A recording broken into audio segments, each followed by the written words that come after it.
Alright, now I gotta keep this under 10 minutes, so I'm gonna go ahead and do the painting with you real quick, and then we'll see what it looks like when it's done.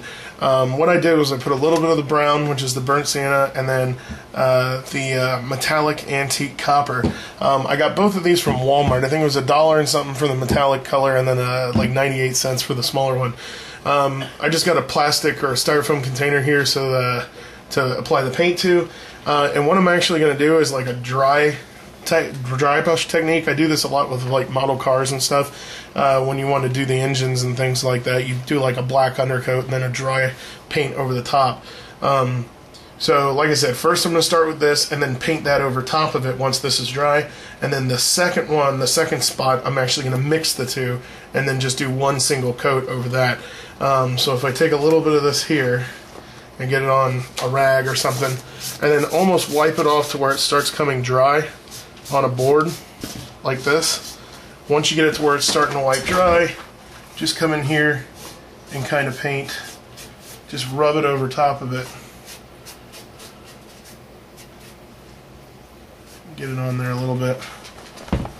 Get a little bit more here. Wipe it till it starts to come dry. And then go back in and then kind of just rub it in here. So I know the light isn't that good, so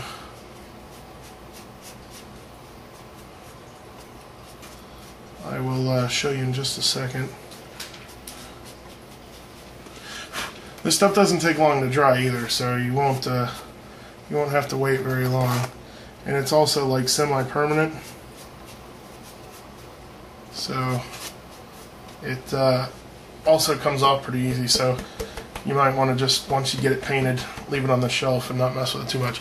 So there, I don't know if you can see that very well or not, but there's the brown. And then now real quick while that's drying, I'm going to take some of the brown, put it over here, and I don't want to contaminate it. So I'm going to take some of the copper and mix it with the brown. And that actually almost gives us the color that we're looking for this thing. Maybe a little bit more copper. And then I'm going to do this over here next to this. Kind of dab it off a little bit and then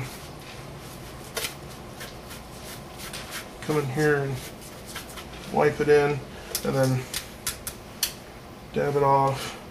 This is more like dimpled, so it's actually sinking into the dimples a little bit. And you might have to do multiple coats and whatnot as well. But it definitely gives it like a metallic sheen, and that's damn near the color that we want right there. And the paint will actually darken a little bit. You can see the difference, brown and copper.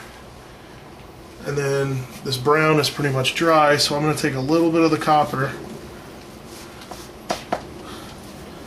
and then go over top of it.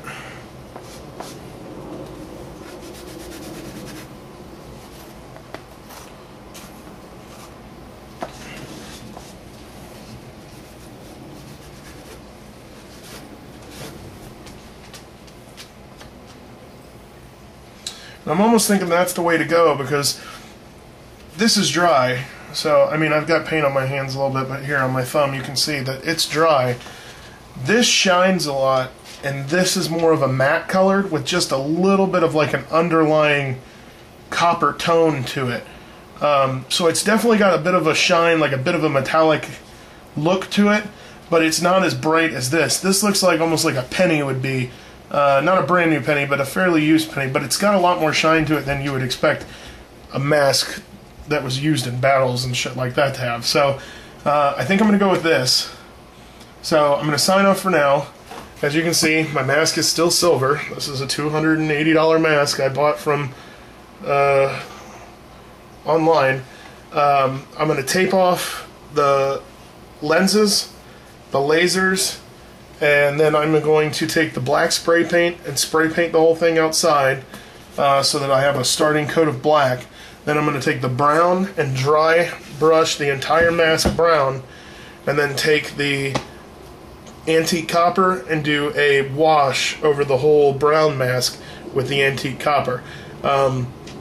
If you're doing this, make sure that when you paint it black and you do the brown, not to just paint the whole thing brown, but to definitely do like a dry rub like all over the whole thing. And then when you do the copper, don't use too much, and make sure that the copper is a lot drier than the brown, because the brown is going to be your main color. The copper is just going to kind of give it that metallic property to it.